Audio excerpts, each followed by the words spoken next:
በጸሎት ውስጥ የመንፈሳዊ የውስጣዊ ነፍስህን ጉለት እግዚአብሔር እንዲመለከት ክፍት አድርግለት ይላል። ጸሎትህን በጥያቄ አትጀምር ይላል። ብዙ ጊዜ ጸሎታችን ስንጀምር የምንጀምረው በጥያቄ ነውና ያላንተ ግን ባዶነት ያስጨንቀኛል፣ ከኔ ጋር የሆንክ አማኑኤል አምላኬ ሆይ ነፍሴ እንዴት አድርገን መንፈሳዊ ህይወታችንን መቃኘት እንደምንችል የሚዳስስ መጽሐፍ ነው ማለት ነው። መንፈሳዊ ህይወት በራሱ ልምምር ነው። አንድ ሰው መንፈሳዊ እንቅስቃሴን ከየት ልጀምር ለሚል ሰው እቺን መጽሐፍ ቢያነባት። በስመ አብ ወወልድ ወመንፈስ ቅዱስ አሐዱ አምላክ። ተወዳጆች እንደምን አላችሁ? ይህ ሰዋስው የቪውስ የዩቲዩብ ቻናላችን ነው። እኔ ደግሞ ዲያቆን ዘሰዋስው ነኝ። በዛሬ ቪዲዮአችን ደግሞ አንድ መጽሐፍ ሪቪው የምናደርግ ይሆናል ማለት ነው። ጉዞ ወደ እግዚአብሔር የተሰኘ መጽሐፍ ሪቪው እናደርጋለን። ይህ የዩቲዩብ ቻናላችን እንደሚታወቀው የመጽሐፍ ሪቪው የምናደርግበትና ኦርቶዶክሳዊ መጽሐፍቶችን የምንዳስስበትና አዳዲስ አንባቢያንን የምንፈጥርበት የዩቲዩብ ቻናላችን ነው።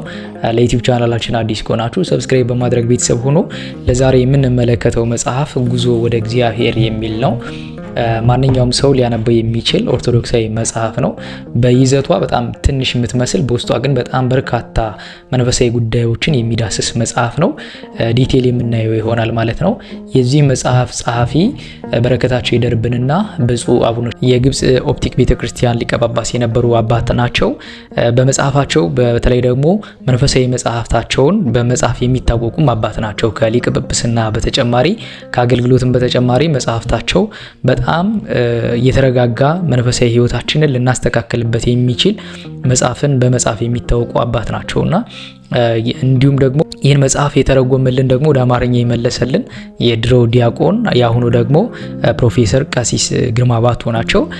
ስለዚህ አሁን ላይ ይህን መጽሐፍ አንድ ሰው በምን አይነት ጉዞ በተለይ ደግሞ መንፈሳዊ መጽሐፍትን ለማንበብ ወይም ደግሞ መንፈሳዊ እንቅስቃሴ ለመጀመር ከምን ልጀምር፣ ጾም፣ ጸሎት፣ ስግደት የሚሉትን ጉዳዮችን ብቻ ሳይሆን አንድ ሰው መንፈሳዊ ጉዞውን ወደ እግዚአብሔር ለመምጣት የት ልጀምር የሚለውን ነገር የሚዳስስ መጽሐፍ ነው። አንድ አባት ንስሐ አባትን ለማስያዝ ብዙ ሰዎች ሲጠይቁኝ ንስሐ አባት ሳስይዛቸው የመጀመሪያ አንብቦ እንዲመጣ የሚሰጡት የቤት ስራ የሚሰጡት ይህን መጽሐፍ እንዲያነብ ነው።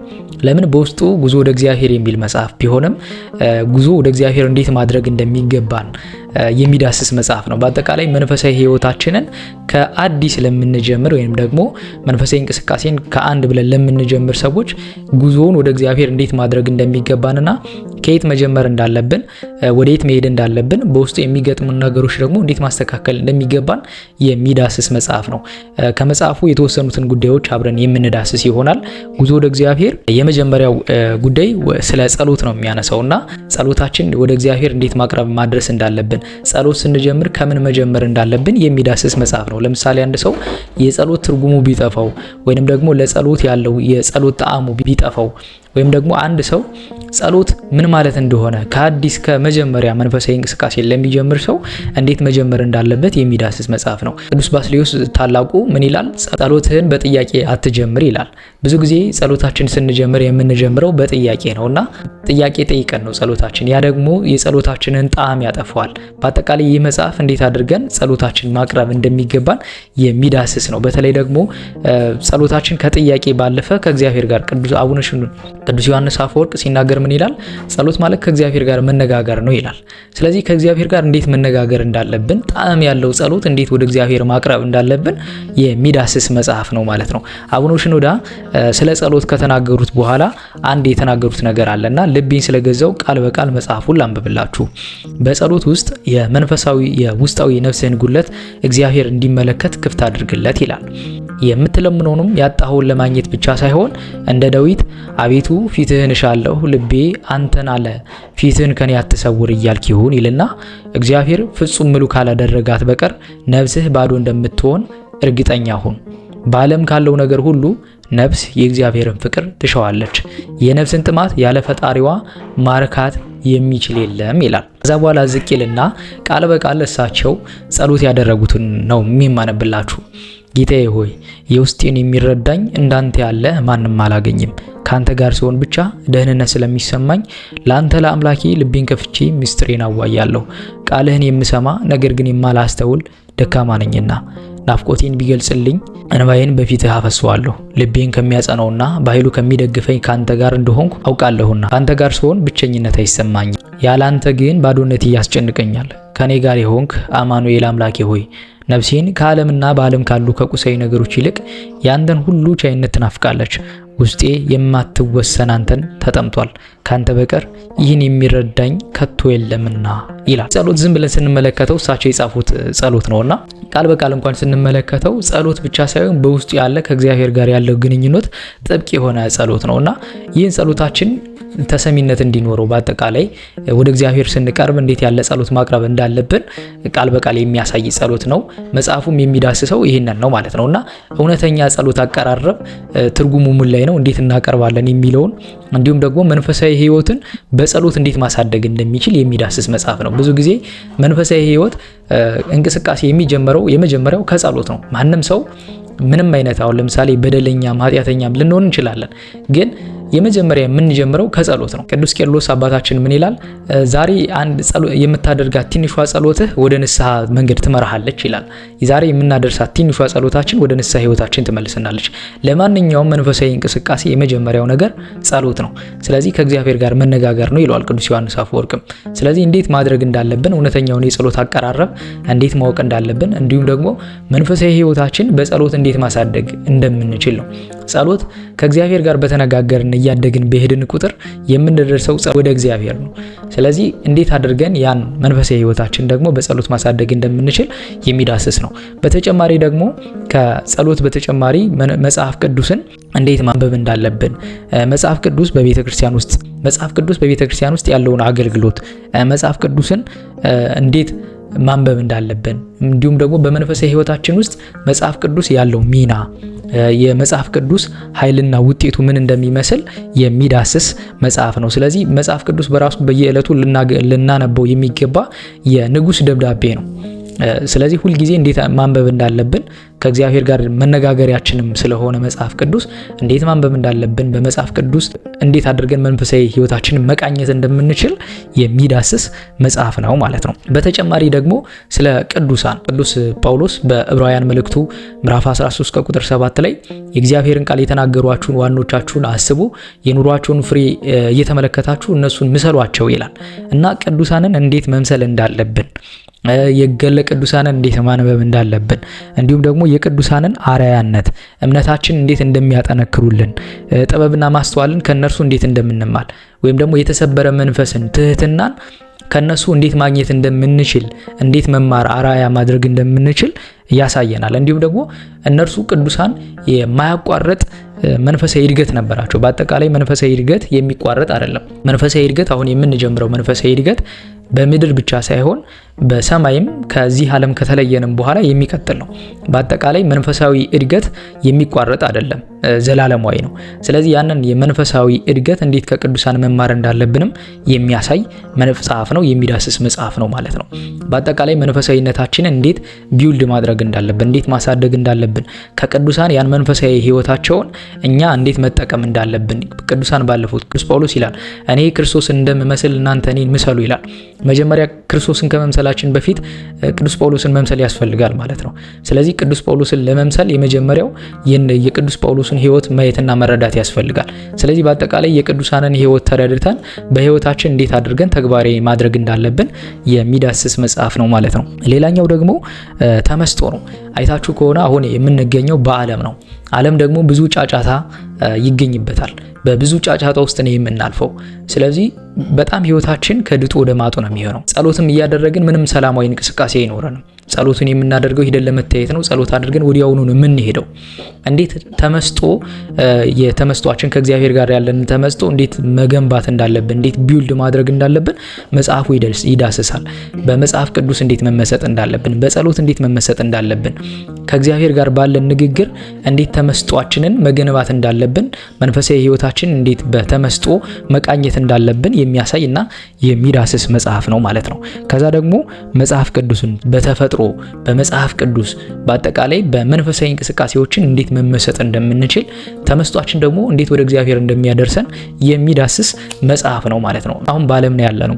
ጫጫቴ ይበዛል፣ ወከባው ይበዛል፣ ስለዚህ ምንም አይነት ተመስጦአዊ ህይወት ወይም ደግሞ የመረጋጋት ህይወት፣ ሰላማዊ የሆነ ህይወት ለመምራት በጣም የምንቸገርበት ዓለም ውስጥ ነው የምንገኘው። ስለዚህ ያን መረጋጋታችን ሰላማችንን ለማምጣት ደግሞ የመጀመሪያው ተመስጦ ያስፈልጋል።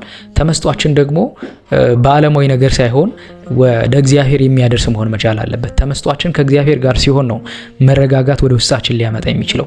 አቡነ ሽኖዳ አጠቃላይ መንፈሳዊ እንቅስቃሴን በእውቀት ብቻ ሳይሆን እሳቸው የሚያስረዱት ወይም ደግሞ መጽሐፍቶቻቸውን ስትመለከቱ መንፈሳዊ እንቅስቃሴን የሚገልጹበት በተግባር ነው።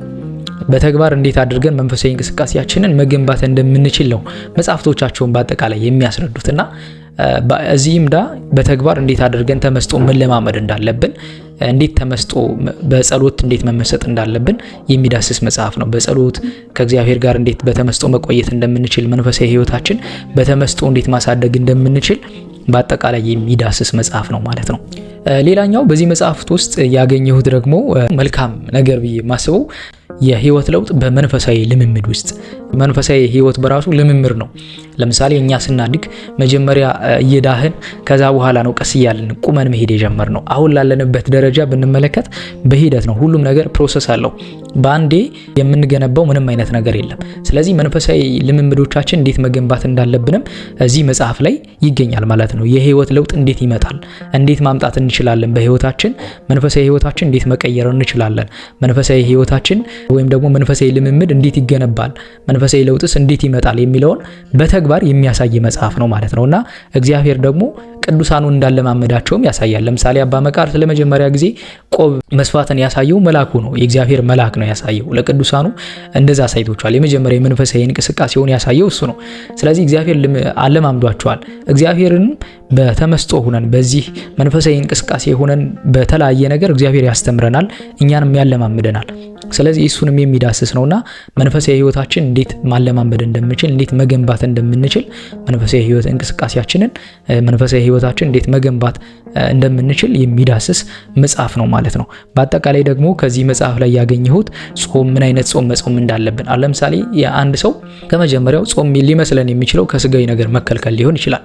ግን ትክክለኛውን ጾም እንዴት መጾም እንችላለን፣ መንፈሳዊ ጾሙን እንዴት መጾም እንችላለን የሚለውንም የሚዳስስ ነው። ከምግብና ከመጠጥ በዘለለ እንዴት አድርገን በመንፈሳዊ ህይወት ውስጥ ሆነን ሌሎችን አካላቶቻችን እንዴት ማጾም እንደምንችል። ለምሳሌ በጾም ወራት አይን ይጾም፣ ጆሮ ይጾም፣ አንደበት ይጾም ይባላል።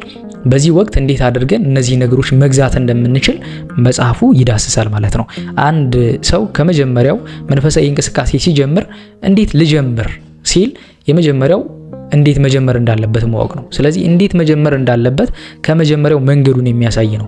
ወደ እግዚአብሔር ጉዞ እንዴት እንደምናደርግ የሚዳስስ መጽሐፍ ነው መጽሐፉ በአጠቃላይ ማለት ነው። ከዛ በኋላ ምጽዋት እንዴት መመጽወት እንዳለብንም የሚዳስስ ነው። አስራት በኩራታችን እንዴት ማውጣት እንደምንችልም በተለያየ መንገድ መጽሐፉ እንዴት መስጠት እንዳለብንም የሚዳስስ መጽሐፍ ነው ማለት ነው። ከዛ በአጠቃላይ ደግሞ ወደ ንስሐ ህይወት እንዴት መምጣት እንዳለብን የሚያሳይ ነው። የመጀመሪያው ነገር አንድ ሰው ጸሎት ካደረገ በኋላ ያቺ ጸሎቱ ወደ ንስሐ ህይወት እንድትመጣ ታደርገዋለችና ንስሐችን እንዴት ለካህን መናዘዝ እንዳለብን፣ ለምሳሌ ምን ብለን መናዘዝ እንዳለብን እንኳን ለካህኑ እኮ ላናውቅ እንችላለን። በዚህ መጽሐፍ ውስጥ እንዴት መናዘዝ እንዳለብን በራሱ ያሳያል። ንስሐ እንዴት መግባት እንዳለብን፣ ንስሐ መቀበል እንዴት እንዳለብን፣ ቀኖናችን ደግሞ ተቀብለን እንዴት መፈጸም እንዳለብን በአጠቃላይ ያሳያል። ንስሐ በአጠቃላይ ራስን ለመግዛት እንደሚጠቅም፣ እንዴት መናዘዝ እንዳለብን ከገለጸ በኋላ ራስን እንዴት ለመግዛት እንደሚረዳ፣ አካላዊ ጥቅሙ ምን እንደሆነ፣ መንፈሳዊ ስነ ልቦናዊ ጥቅሙ የንስሐ ምን እንደሆነ ይዳስሳል ማለት ነው። ስለዚህ አሁን ለምሳሌ አንድ ሰው ንስሐ ለምንድን ነው የምገባው ብሎ ቢጠይቅ ንስሐ ጥቅሙን መጀመሪያ ማወቅ አለበት። የንስሐ ጥቅሙን ነፍስን ለማዳን ብቻ ሳይሆን ስጋዊ ችግርንም ለመፍታት ይረዳል ንስሐ ይላል እና መጽሐፉ በአጠቃላይ እሱንም የሚዳስስ ነው። ዋናው የንስሐ ዓላማው የነፍስ ድህነትን ማስገኘት ቢሆንም ግን መንፈሳዊ ጥቅሙ እሱ ቢሆንም ስነ ልቦናዊና ማህበራዊ ጥቅሙንም አካላዊ ጥቅሙንም እንዲሁም ደግሞ መንፈሳዊ ጥቅሙንም የሚዳስስ ነው ማለት ነው መጽሐፉ በአጠቃላይ። ከዛ በአጠቃላይ ለመንፈሳዊ እድገታችን ዋነኛ ነገር ወይም ደግሞ ለድህነታችን ወሳኝ የሆነው ስጋው ደሙ ነው እና አንድ ሰው ስለ ስጋው ደሙ ትርጉም ማወቅ አለበት። ስጋው ደሙ ከመቀበሉ በፊት በአጠቃላይ ስጋው ደሙ ለሚደረግ ቅድመ ዝግጅት ስነ ልቦናዊም አካላዊም ዝግጅታችን አካላዊ ንጽህናችንም ህሊናዊ ንጽህናችንም እንዴት መጠበቅ እንዳለብን መጽሐፉ ይዳስሳል ማለት ነው። በአጠቃላይ ጉዞ ወደ እግዚአብሔር የሚለው ይህ መጽሐፍ ለኔ እንደ መጀመሪያ ሳነበው በጣም ለአንድ መንፈሳዊ እንቅስቃሴ ለሚጀምር ሰው ከሀ እስከ ፐ የሚያሳይ ነው። ለመጀመሪያ ጊዜ መንፈሳዊ እንቅስቃሴን ለሚዳስስ ይህም ደግሞ መንፈሳዊ እንቅስቃሴውን በእውቀት ማጀብ ብቻ ሳይሆን ተግባራዊ ነገሩንም እንዲያደርግና ጥሩ መንፈሳዊ እንቅስቃሴ ከእግዚአብሔር ጋር መልካም የሆነ ግንኙነት እንዲኖረው ያደርጋል። ስፒሪቹዋሊ በእንግሊዘኛውም በራሱ ዘ ስፒሪቹዋል ሚንስ ሚል ነው ጉዞ ወደ እግዚአብሔር ተብሎ የተተረጎመውና ስፒሪቹዋሊ ህይወቱ በጣም ከእግዚአብሔር ጋር መልካም ግንኙነት እንዲኖረው የሚያደርግ መጽሐፍ ነው ማለት ነው። ስለዚህ አንድ ሰው መንፈሳዊ እንቅስቃሴን ከየት ልጀምር ለሚል ሰው እቺን መጽሐፍ ቢያነባት በውስጧ ትንሽ ገጽ ነው ያላት። ወደ 130 ምናምን አካባቢ ገጽ ነው 132 ገጽ ያላት መጽሐፍ ናት። ግን በውስጧ ከመንፈሳዊ እንቅስቃሴያችን ከሀ እስከ ፐ የምታሳይ የምትዳስስ መጽሐፍ ናትና ሁላችሁም በመጽሐፍት መንፈሳዊ መጽሐፍት መደብሮች ማግኘት ትችላላችሁ መጽሐፉን።